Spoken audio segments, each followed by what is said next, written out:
Hey, welcome back. Today I made sugar cookies, and more specifically, they're supposed to be like those Lofthouse cookies that are really soft and cakey that you get at the grocery store, but there's weed in it. This is a really easy cookie and they're very versatile. You could easily theme them to any holiday or occasion that you have coming up by just changing out the icing or adding different sprinkles. So I really hope you like them. And now I'm going to show you how I made 11 cookies with about 35 milligrams each. To start, I'm weighing out my weed. I will put dosing instructions in the description so that you can custom dose your cookies and figure out how much weed to use. Next, I'll move my weed to a baking sheet and break it into slightly smaller pieces just using my hands. Then I'll put that in the oven at 240 degrees Fahrenheit for 35 minutes. While that decarbs, I'll start melting down my butter. I'm adding 3/4 a cup of water to a saucepan along with 1/4 a cup of butter. I'll melt that on a low heat until the temperature is stable around 185 to 200 degrees, and that's where we'll want it to stay through the entire infusing process. When my weed is finished decarbing, I'll add that to my butter and give it a stir, and then I'm going to let this infuse for about 2.5 to 3 hours, stirring at least every 30 minutes and checking very regularly to make sure we're staying in that 185 to 200 degree range. When that is finished infusing, I'll pull it off the heat and strain out all my weed. And you can sort of see it here, but a layer of butter is going to form on top of that layer of water. So I'm putting it into the fridge to help solidify it a little bit more quickly. And here's what it looks like once it's solidified. You can cut it with a knife and then just pull that butter right off the top of the water. You do lose a bit of the butter in the infusing process, so I'm going to weigh my can of butter and add a little bit more regular butter or uninfused butter to get back to my original 1/4 of a cup, or about 2 ounces.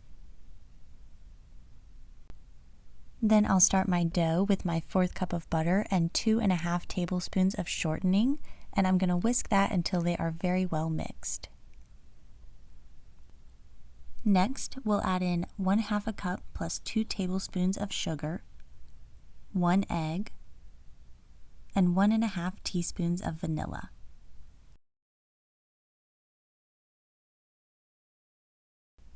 Once those are mixed in, we'll add 1 teaspoon of baking powder and 1/4 teaspoon of salt, and whisk that in as well. And finally, we'll whisk in 1 1/4 cups of cake flour, and the cake flour is what makes it nice and soft and cakey and crumbly, so it definitely does need to be cake flour instead of all-purpose. And that is our final ingredient, so I'm just scraping the sides of my bowl, and then I will refrigerate this for about 2 hours so it can stiffen up. Once that is chilled, I'll start scooping out my cookies. I am using a 2 tablespoon cookie scoop that makes 11 perfect cookie dough balls, but this is actually a 12 cookie recipe, so I definitely encourage you to make 12. Once your cookies are portioned out, we are going to shape them into little patties or discs with our hands before we bake them. So I start by rolling it into a ball and then just press it between my palms until it is nice and flat like you see here. Once you've done them all, we will bake those at 350 degrees for about 10 to 12 minutes, or until they are just barely starting to get golden on the bottom edges. And while those cool, we will start making our icing. So first taking 2.5 tablespoons of softened butter and 2.5 tablespoons of shortening, and once again whisking that together until it is well combined. Next, I'm going to add some of our powdered sugar now. Eventually, we'll add 1.5 to 2 cups, but I like to add a little bit now because it makes it easier to mix in all of our other stuff. Then we'll add in 1.5 tablespoons of milk, 1 teaspoon of vanilla, and 1/8 teaspoon of salt, and whisk that together. And finally, we'll add the rest of our powdered sugar until we reach our desired consistency. I use the full 2 cups, so mine is pretty thick but still spreadable, but feel free to make yours, to your preference. I am going to pipe the icing onto my cookies because I really care about it being a perfect circle and having smooth edges, but you totally can skip this step and just spread yours on there.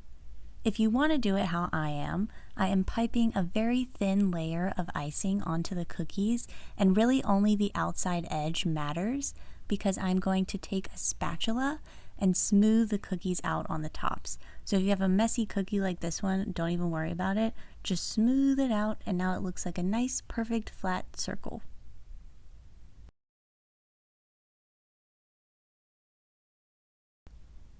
I also opted for sprinkles on mine, but feel free to decorate yours however you'd like, and once you're finished, they are ready to go. Mine should be about 35 milligrams each, but with homemade edibles it is hard to tell, so just eat half if you need to, and keep in mind it can take 2 to 3 hours for edibles to fully kick in. Let me know what you thought of this recipe and video in the comments, and if you try making these at home, I would love to see pictures. You can find me on Instagram, and as always, thank y'all so much for watching.